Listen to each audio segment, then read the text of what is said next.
한번 따라 하십시다. 노를 격동하는 말. 옆 사람과 서로 인사하면서 이렇게 서로에게 복을 빌어줍니다. 노를 격동함으로 분쟁과 시비 속에 살지 마시고 유순한 대답을 하여 분노를 쉬게 하는 사람이 됩시다.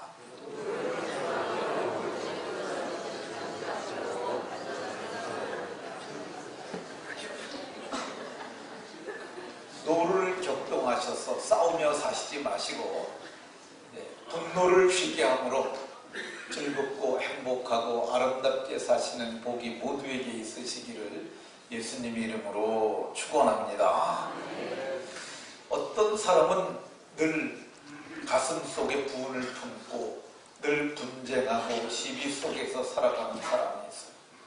그 사람만 가면은 쌍소리가 나고 그 사람만 가면 시끄럽고 그 사람만 있으면 싸움이 일어나는 그런 사람이 있어요. 또 반면에 어떤 사람은 그 사람만 가면은 분위기가 참 좋아져요. 그 사람 분위기를 만들어내는 분위기 메이커들이 있어요. 싸우던 그런 것도 그 사람이 가게 되면 화해가 일어나고 평안하고 그 사람만 가게 되면 기분이 좋고 그 사람만 가게 되게 되면 지친 사람들이 새 힘을 넣는 그런 사람들이 있어요. 성경은 말하기를 이렇게 평화를 만들어내는 사람들, 화평케 하는 자들을 하나님의 아들이라고 이렇게 말합니다. 반대로 얘기를 하면 늘 분쟁과 시비를 만들어내는 자를 마귀 자식이라 할 것입니다.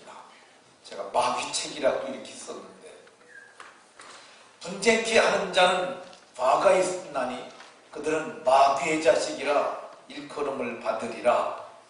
그렇게 말해도 틀리지 않습니다. 그러면 분쟁이 되기도 하고 화평이 되기도 하는 그 원인이 도대체 뭘까? 분쟁과 화평을 가져오는 그 원인이 뭘까? 오늘 성경은 말하기를 그 원인이 말이라고 얘기를 해요. 말. 유순한 대답은 유순한 말이에요. 그건 분노를 쉬게 한다고 얘기를 해요. 과격한 말은 과격한 말이에요. 근데 이 과격한 말은 노를 격동시킨다고 얘기를 해요. 이 격동이라는 말이 히브리 말로 알라라는 건데 이게 올라온다는 거예요. 우리도 이런 말 하잖아요.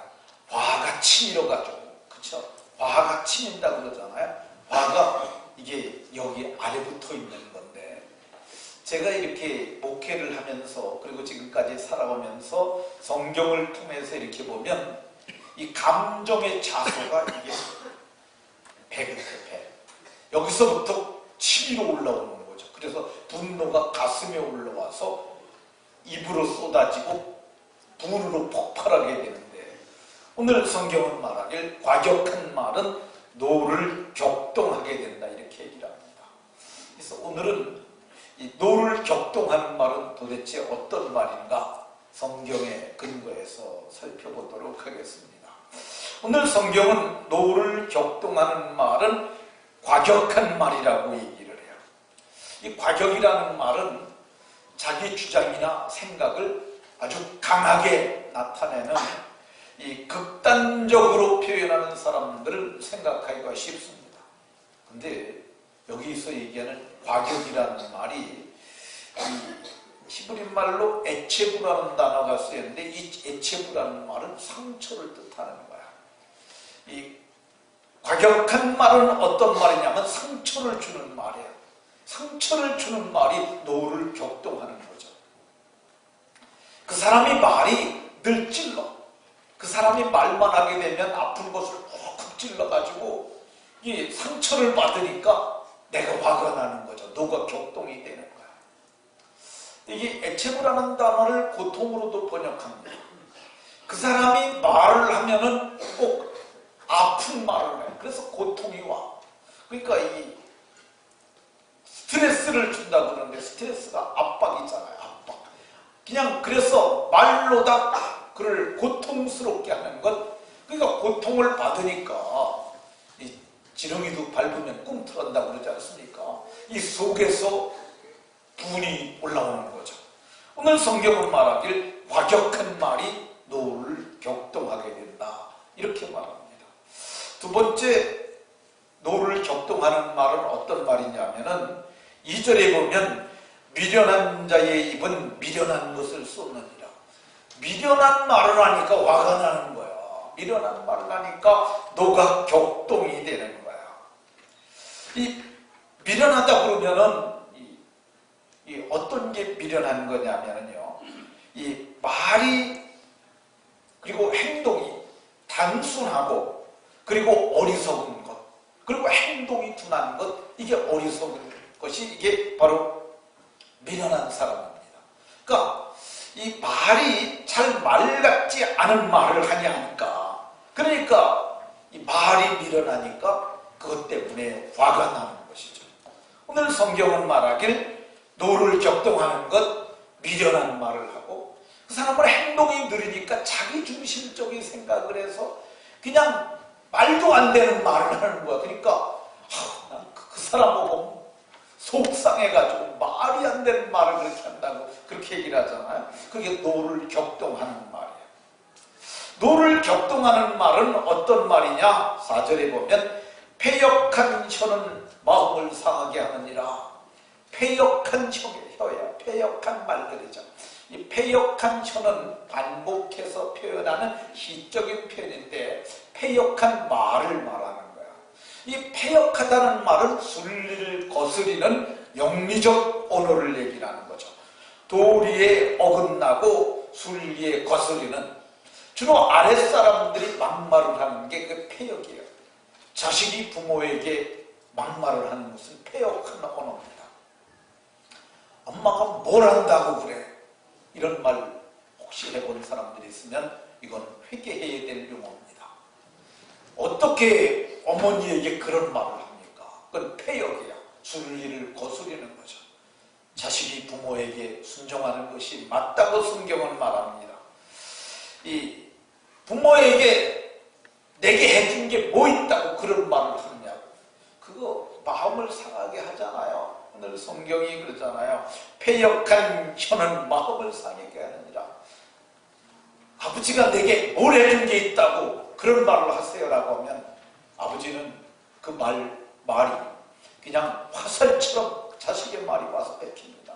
밤중에도 나는 자식을 위해서 최선을 다해서 먹을 걸 못 먹고 저를 위해서 해줬는데 저 자식이 그렇게 말하면 내가 여태까지 산 게 무슨 가치 있는 삶이냐, 그러면서 자괴감에 빠질 수 있어요. 마음이 상하게 할 수 있는 말, 이게 패역한 말이 바로 노를 격동하게 하는 거예요. 부모가 그런 말 듣게 되면 이 상처가 나니까 속이 상해가지고 아주 분이 나고 괴로울 수 있습니다. 노를 격동하는 말은 어떤 말이냐? 아비의 훈계를 업신여기는 말이야. 아비의 훈계를 업신여기는 말. 이 아비를 업신여기는 말이 부모를 속상하게 하고 부모로 하여금 노를 격동하게 하는 말입니다. 요즘에는 잘 안 쓰는 것 같은데 저희가 어렸을 적에 꼰대라는 말을 썼습니다. 저희가 중학교, 고등학교 다닐 때. 근데 이 꼰대라는 말이 사전에도 나옵니다. 그러니까 표준어로 이게 들어간 거야. 그러니까 저희 시대에 워낙 많이 써가지고 꼰대라는 말을 뭐라고 나왔느냐면 사전에서는요, 학생들이 은어로 선생을 비꼬아 이르는 말. 그러니까 선생님들을 갖다가 주로 꼰대라고 그랬는데 선생님들만 꼰대라고 그런 게 아니라 사실은 부모님들도 꼰대라고 그랬습니다. 우리가 이제 애들끼리 이런 말을 할 수 있어요. 야, 우리 오늘 한잔하자. 그러면 우리 아버지가 오늘 일찍 들어오라고 그랬는데 야, 원래 꼰대들은 다 그래. 근데 이게 바로 이게 아버지를 업신여기는 말이고 훈계를 업신여기는 말입니다. 근데 이런 말을 선생님이 듣거나 아버지가 들으게 되면 노를 격동하죠. 그래서 아랫배의 애 속에 있는 창자로부터 분노가 솟아올라서 가슴에 와서 그게 열기를 붓게 되고 그래서 화병에 이를 수도 있습니다. 그럼 노를 격동하는 말을 어떤 사람들이 하냐? 성경은 그런 노를 격동하는 말을 하는 사람들은 악인이라고 해요. 악인. 악인은 왜 악하냐면 그 안에 악한 놈이 있어서 악한 놈입니다. 그러니까 악인과 거래를 하게 되면 그 사람은 망할 수 있어요. 그래서 오늘 본문의 9절에 보면 악인은 입으로 그 이웃들을 망하게 하여도, 악인은 그 이웃들을 입으로 이웃들을 망하게 해도, 이 악인과 여러분이 같이 있게 되면 그들과 더불어 망할 수 있습니다. 얼마 전에 스스로 목숨을 끊은 악인이 하나 있습니다. 저는 그 사람을 악인이라고 보는 게 맞다고 생각합니다. 성완종이라고 하는 사람인데, 그 사람이 마지막 말한 게 있어요. 8명의 명단, 메모 쪽지 하나에 딱 써놨는데, 악인이 그 입으로 다 8명을 지금 망하게 하고 있습니다. 8명 뿐이 아니라 그 수가 얼마나 될지도 알지 못하는데, 어쨌든 처음으로 망한 사람이 이완구 씨죠. 이완구 씨는 어려서부터 총명했다고 그럽니다. 그 사람은 어려서부터 꿈이 뭐냐면 국가의 지도자가 돼서 이 나라를 번성케 하는 것, 그게 그 사람의 꿈이었다고 그래요. 그래서 공부 열심히 해서 명문대 들어갔고 행정고시 봐서 그가 행정직의 관료가 돼서, 그래서 행정의 여러 요직을 두루두루 거치고, 그리고 국회의원도 하고 도지사도 하고, 그리고 이제 여당의 사무총장도 하고 원내대표도 하고, 그리고 이제는 국무총리까지 하게 됐습니다. 참 우여곡절이 있었습니다만은 국무총리 됐는데, 대한민국 역사상 가장 빠른 기간 내 총리직을 내려놓는 그런 불명예를 얻게 됐어요. 근데 이완구 씨도 보니까 그 과거 이력이 그리 썩 좋지 않아요. 근데 이 사람은 회복 불능이 됐어요. 제가 생각하건대 이 사람이 원래 이완구 씨를 죽이려고 했다고 하더라고요. 이게 약간 기획사정이라고 얘기를 하는데 그 말이 맞긴 맞는 것 같아요. 성완종 씨가 충청포럼이라는 것을 조직을 했는데 그게 약 3,000명의 충청도에 명망 있는 인사가 다 들어가 있다는 거예요. 근데 거기 비용을 성완종 씨가 계속 대면서 모임을 주관하고 그랬는데, 거기에는 반기문 씨도 한국에 오게 되면 그 짧은 일정 가운데도 와서 꼭 인사하고 갔다고 그러는데, 근데 이게 정당으로 언제든지 바뀔 수 있는 그런 조직이었다고 합니다. 근데 아마 거래가 있었던 것 같아요. 당신이 나를 밀어라. 요즘 충청도 인구가 전라도 인구를 넘어섰다고 그러잖아요.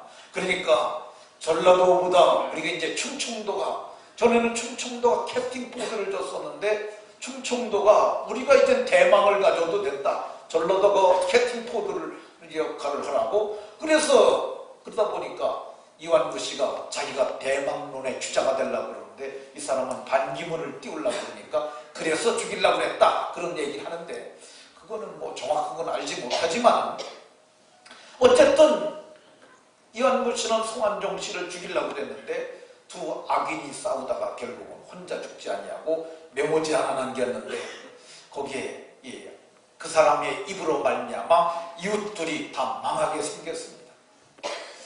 좀 안타까운 것은 여기 경민대학교 그 이사장일 거예요. 지금 아버지는 홍우준 씨라고, 옛날에는 여기가 통합선거구였기 때문에 여기 아버지가 국회의원도 했는데 그 아들 홍문종 씨가 아버지 뒤이어서 국회의원, 지역구 국회의원하고 사무총장도 하고 그러는데, 이 사람 이름 뒤에다 이역이라고 써놨어요. 그냥 가만히 있지, 가만히 있었으면 좀 괜찮을 것 같은데, 내가 이거 이역을 받았으면 내가 정계 은퇴하겠다고. 근데 요즘 속속이 드러나지 않습니까? 요즘은 정말 무서운 세대예요. 그냥 차가 지나가게 되면 그 게이트에서 요금 낸 것이 딱 찍혀가지고 지나갔냐 안 지나갔냐. 요즘은 검찰에서요, 사건 사고가 나면 스마트폰을 딱 뺐는데요, 스마트폰 속에 모든 이동 경로가 다 들어있다는 거야. 그러니까 이제는 이 스마트폰 하나면은 모든 걸 다 잡아낼 수 있다고 그럽니다. 근데 그냥 가만히 있었으면 될 텐데 그걸 은퇴를 하게 돼갖고 은퇴하겠다고 그래서 어쩌면 은퇴해야 될지도 모를 것 같습니다. 모래시계 공사라고 그러던 홍준표 씨, 참 이 사람 아주 깨끗한 사람이라고 다들 알고 있었는데 그 1억이 또 그 사람 명단 뒤에 써 있어가지고 이 사람도 그렇게 생겼습니다. 귀춘 대원군이라고 불렀던 김기춘 실장도 안 받았다고 그랬는데 거기 10만 달러라고 써 있고, 속속들이 정황이 드러나니까 뭘 잘 알지도 못한다고 그랬는데 전화한 거 만난 기록이 막 쏟아져 나오니까 이제 전화 꺼놓고 아주 상대도 안 하고 있는 것 같습니다. 어쨌든 이게 노를 격동하는 사람들은 악인들입니다. 이 노를 격동하는 사람들이 어떤 자들이냐? 미련한 자들이라고 얘기해요. 미련한 자. 미련한 자는 행악으로 낙을 삼는 자들이라고 얘기를 합니다. 이 교회 안에도 있어요. 그러니까 우리가 교회 안에서 예수님을 믿음에도 불구하고 이런 악을 은밀히 지을 수 있습니다. 근데 오늘까지 그런 악을 지었다면 이제는 우리가 끊어야 합니다. 여러분들 혹시 그런 분이 계시더라면 단호하게 이제는 돌아서야 돼요. 어제 SBS에서 그것이 알고 싶다는 프로가 방영이 됐는데, 이규태라고 하는 군납 비리를 다루는 사건이었는데, 보신 분들은 아실 텐데 그분이 참 유감스럽게도 장로님이세요. 근데 그 장로님이 교회에다가 비밀 창고를 만들어 놓고 또 사고를 치셨어요. 왜 이렇게 장로님들이 참 그러시는지, 참 장로님들 참 교회는 그래서 장로님들 잘 뽑아야 돼요. 근데 이분이 죄를 그쳤어야지. 어느 정도 자기가 그 교회도 눈치를 채고 더 이상 그 짓 하지 말라고 얘기했어야 합니다. 교회가 2000년도 초에 건물을 건축을 했는데 재정적으로 조금 부담이 됐던 것 같아요. 근데 그분이 내가 그 옥상층을 좀 쓰면 안 되겠느냐, 교회가 다 쓸 필요도 없지 않느냐, 그러니까 쓰라고 그러고 거기다가 대신 세를 그분이 많이 내기로 했었던 거예요. 근데 그분이 거기다가 별걸 다 만들어 놨어요. 보면은 문을 열고 들어가면 일반 방이 있는데, 근데 전기 스위치 3개를 들게 되면 그때는 어떤 일이 일어나냐면 책장이 이렇게 열리면서 문이 열려요. 그 안에 들어가게 되면 카메라 9대가 돌아가는 감시 카메라가 있고 거기에 침대가 있고, 그런데 거기 비상문이 그쪽으로 또 있어요. 무슨 일이 생기면은 거기서 비상문으로 도망가려고 그랬다고 그 진행자가 얘기를 하는데, 누가 봐도 그걸 그렇게 했더라고요. 근데 그분이 그런 일을 하는 걸 담임 목사님이 몰랐겠어요. 경고를 하시고 방빼라고 하셨어요. 교회가 방빼라고 그랬어요. 어쨌든 그분이 나중에 도봉동에 있는 컨테이너 기지에서 그분의 군납 비리에 관련된 자료가 트럭으로 2대가 나왔으니까 아마 그분이 꽤 고생할 것 같은 생각이 되는데, 오늘 성경은 말하기를 이런 사람들이 노를 격동하게 하는 사람이라고 얘기를 해요. 제가 화나지 않습니까? 이렇게 제가 노가 격동이 되는 거야. 제가 요즘에 노가 여기 차 있습니다. 노가. 왜 그러냐면은 가짜와 악인들 때문에 그렇습니다. 얼마 전에 자살한 그 송환종 씨가 묘소에 보니까 빈소에 장로 송환종이라고 나와 있어요.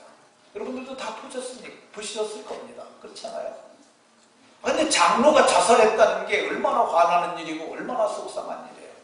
근데 알고 보니까 제가 좀 조사를 해봤더니 서산에 있는 어떤 감리교회가 그에게 명예장로를 줬대. 명예장로직을.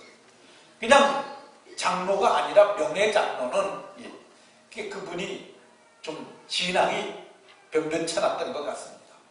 근데 이 송환종 씨의 생애를 간단하게 살펴보면 아버지하고 어머니하고 아마 싸웠던 것 같아요. 그리고 아버지가 어머니를 내쫓았나 봐요. 그래서 계모수라에서 자랍니다. 12살 될 적에 계모의 괴롭힘에 더 이상 견디지 못하고 가출 비슷하게 갑니다. 어머니 전화번호 어머니 주소 하나, 어머니가 신고 살고 있는데 주소 하나 찾아가지고 갔는데 서울역에서 방황하고 있는데 마음씨 좋은 옛날에 3륜차라고 있었어요. 3륜차 기사를 만나가지고 그분이 기사들 자는 방에 데리고 가고 그 이튿날 3륜차로 어머니 사는 집을 찾아서 데려다줘요. 근데 어머니가 하나님을 그때 잘 믿고 열심히 새벽 기도하는 그런 어머니 밑에서 어머니와 함께 살면서 교회에서 하는 야학을 다니면서 그가 이제 공부를 하고 서울에서 구주학교로 출발을 합니다. 그래서 그가 이제 20살이 넘어가지고 약간의 재물이 모아지니까 자기 고향으로 들어가서 운수사업부터 시작해서 그가 재물을 모아서 2조 원대의 기업을 이루게 됩니다. 근데 어머니는 정말 믿음이 좋았던 것 같아요. 근데 이 사람이 사업한다는 이름을 가지고 이 신앙생활 제대로 안 했던 것 같아요. 아마도 이건 제 생각이에요. 어머니가 다니는 교회가 교회 건축을 한다든가 할 때 자기가 돈이 있으니까 그 교회에 헌금을 좀 하지 않았을까. 그러니까 명예장로를 준 거죠. 근데 헌금했다고 명예장로를 주는 것은 이건 적절하지가 않습니다.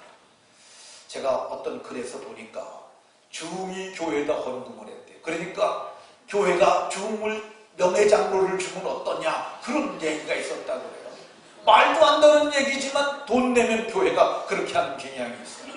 교회가 돈에 의해서 움직이면 안 되고 교회는 하나님의 말씀에 의해서 움직여야 되는데 오늘날에 이런 세태가 물질 만능주의를 교회가 용납하는 그런 모습인 것을 보여줍니다. 그 사람이 지금 현재 나이가 56세예요. 51년생이니까 우리 나이로 56세인데 틀림없이 이 사람이 그런 장로였던 것 같습니다. 교회는 잘 안 나가고 교회에서 뭐 한다고 그러면 행사 때 와가지고 정치인들이 그러잖아요. 와서 헌금 몇 푼 하고 가고 그런 일 아마 그렇지 않았는가 하는 생각이 듭니다. 근데 이 사람 때문에 제가 화나는 이유 중에 하나가 종편은 별로 할 게 없어요. 그러니까 그런 사건만 났다 그러면 그냥 쫓아다니면서 취재를 해요. 취재를 해보니까 죽기 전날 뭐 했냐니까 중이 나서서 그래요. 나하고 같이 있었다. 근데 그 중이 뭐라고 그러냐면 내 아들이라고. 송환종 씨가 자기 아들이에요. 송환종 씨가 그 사람한테 아버지라고 불렀다는 거야. 중을 의붓아버지겠죠. 양아버지. 양아버지 섬은 게 그게 어떻게 장로일 수가 있겠습니까? 장로가 그랬으니 제가 이렇게 화가 나지 않겠습니까? 죽기 전날 그 중이 뭐라고 얘기를 하냐면 나하고 점집 갔다고 얘기를 해요. 점 보러 갔다는 거죠. 점 보러 갔는데 이제 그 복비가 복채라고 하지, 복채. 복채가 50만 원을 내라고 그러더래요.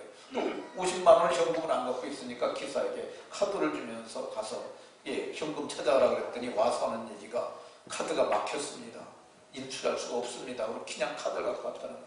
그러니까 중이 그러면 복채를 깎았던 모양입니다. 그럼 20만 원만 받고 봐줘. 그래가지고 중이 20만 원을 대납을 하고 정을 쳤다고 얘기를 해요. 여러분들 가운데서 점 치는 사람들이 있습니까? 예수 믿는 사람들 그거 하면 가짜입니다. 아무리 힘들어도 그렇게 점집이 가지 마십시오. 하나님께 물어야죠. 그렇지 않습니까? 하나님, 내가 이 난제를 어떻게 하면 해결할 수 있겠습니까? 하나님 앞에 엎드려야지. 그걸 점집에 가갖고 그렇게 해서 점치고 하나님이 저에게 피할 길을 주시겠습니까?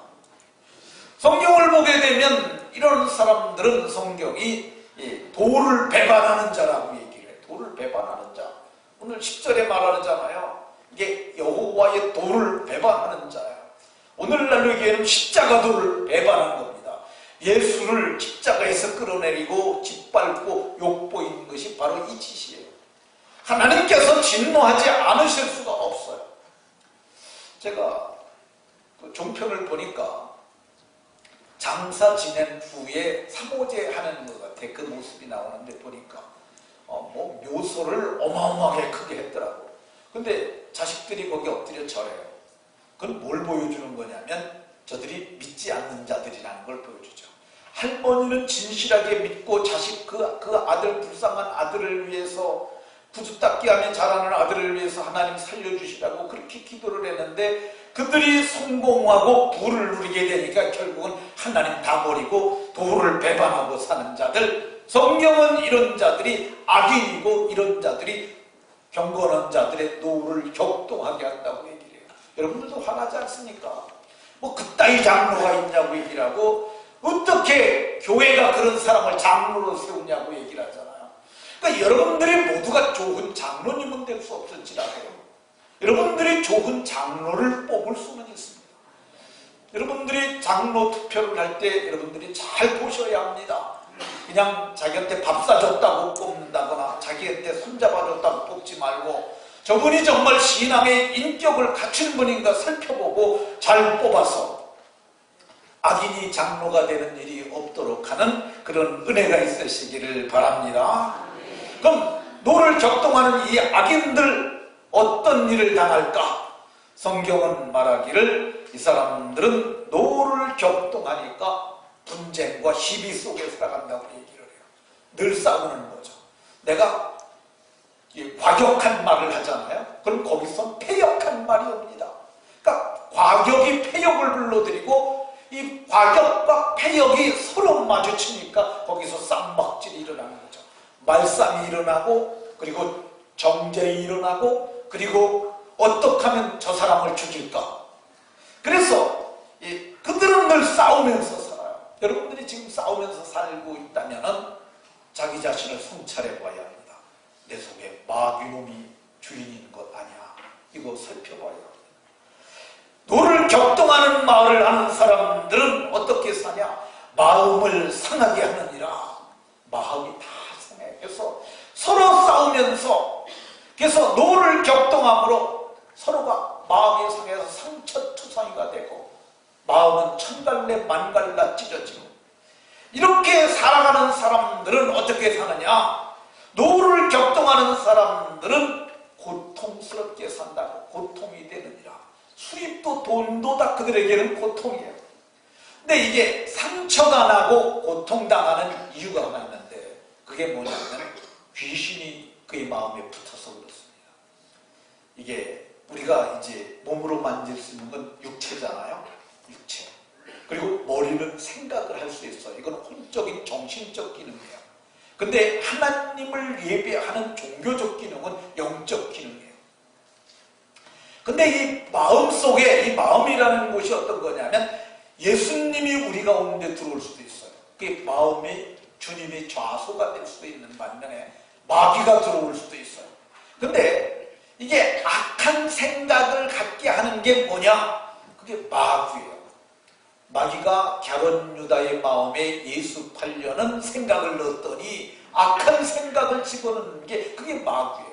근데 마귀가 혼자 들어오느냐? 그게 아닙니다. 귀신이 들어와요. 그 마음에 귀신이 붙어가지고 그래서 악한 생각을 하면서 악하게 살아가게 되어 있습니다. 그러니까 상처가 나면 귀신이 붙는 거야. 그러니까 상처를 빨리 치유를 해야 합니다.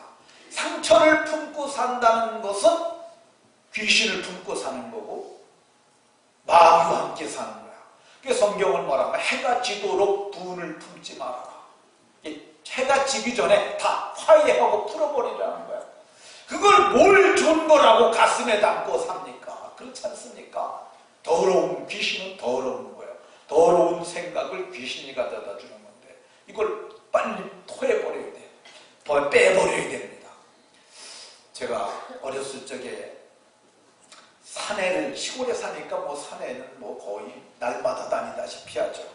근데 쌀이를 갖다가 쌀이는 이렇게 나수로 딱 자르게 되면 끝이 빼죽합니다. 쌀이 나무는 되게 단단해요. 그 쌀이 나무에 제가 이렇게 뛰어내려가다가 이 정강이를 찍혔어요. 그랬더니 이만큼 찢어졌습니다. 근데 이 시골 애들은 뭐 이만큼 상처 나가지고는 뭐 그거 울지도 않고 뭐 그러려니 하고 나뭇잎파리 갖고 붙잡아 매고 근데 가다 보니까 피는 멎었는데 피가 흘러가고 이게 흥건하게 됐는데 거기 보니까 파리가 그냥 왱왱거리는 아니 파리가 걸어다니는데 계속 쫓아다니면 상처가 나니까 붙는 거야. 육체에 상처에 나게 되면 이런 기생충이나 이런 병균이 그리고 파리 같은 것이 붙는데 마음에 상처가 나게 되면 귀신이 붙습니다. 악한 마귀가 그 속에 역사하는 거예요. 그러니까 그 사람들이 고통스럽게 살 수밖에 없어요. 성경은 말하는 일 그러니까 고통이 되니까 악인이 되지 말 것을 얘기를 합니다. 이 노를 격동하는 악인들은, 미련한 자들은 마음에 정함이 없느니라 7절에 그러잖아요.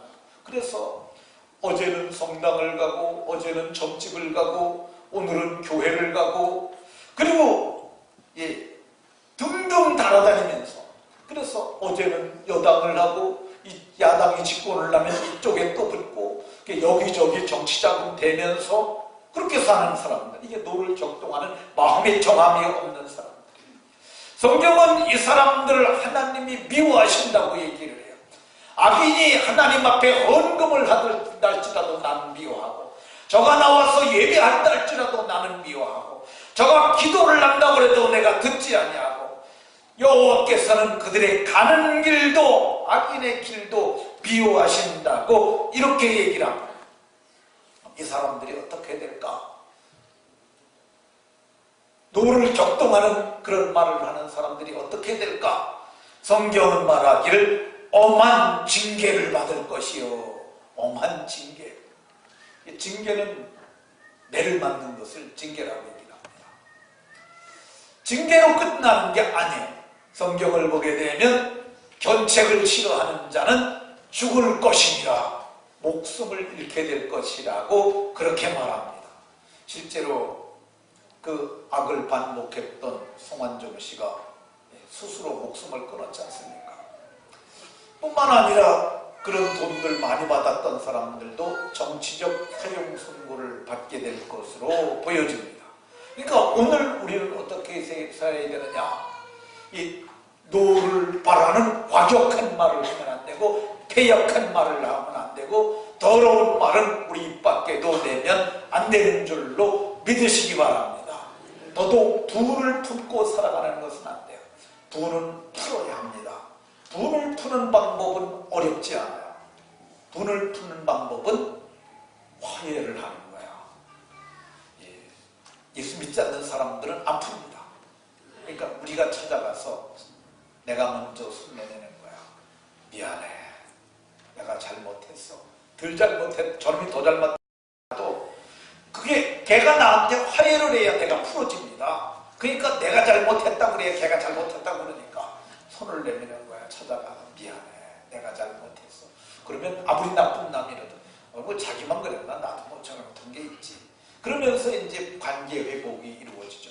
이걸 풀게 되면은, 마음이 풀어지게 되면, 상처가 치유되게 되면 귀신이 떠나가게 됩니다. 그러니까 그러면 회복이 일어나는 거죠. 실제로 대항 클리닉이라고 하는 것을 운영하는 이병옥 박사라는 사람이 있어요.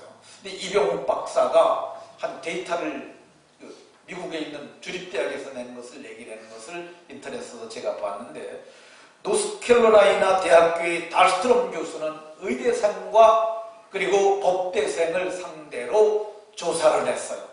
근데 그 중에서 극렬한 분노의 감정을 가지고 살아가는 사람들, 그리고 그렇게 그런 것 없이 편안하게 사는 사람 두 그룹, 이렇게 그룹을 구분을 했어요.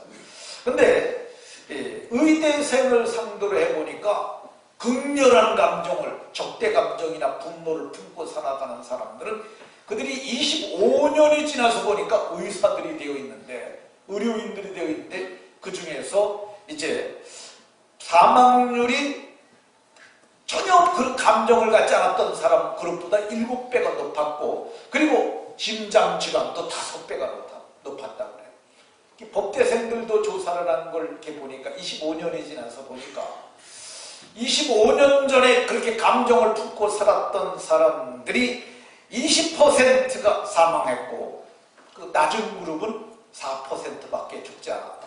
그러니까 우리가 분노의 감정을 가지고 가는 것은 옳지 않고, 더욱이 과격한 말을 해서 사람들을 마음 상하게 하는 것은 옳지 않다고 성경이 말하고 있습니다. 그러니까 우리가 그럼 어떤 사람이 되어야 할까? 오늘 성경은 그러잖아요. 유순한 대답은 분노를 쉬게 한다고 얘기를 하잖아요. 1절에. 그러니까 유순한 사람이 돼. 유순한 말을 하면 돼요. 근데 유순한 말을 하려면은 유순한 사람이 돼야 유순한 말을 하는 거야. 유순한 사람이 되려면은 중심이 바뀌어야 돼요. 이게 뒤집어져야 합니다. 근데 이게 중심이 이게 안 바뀌어요. 그냥은 안 바뀝니다. 아무리 교육을 해도 안 바뀝니다. 어떻게 해야 되느냐?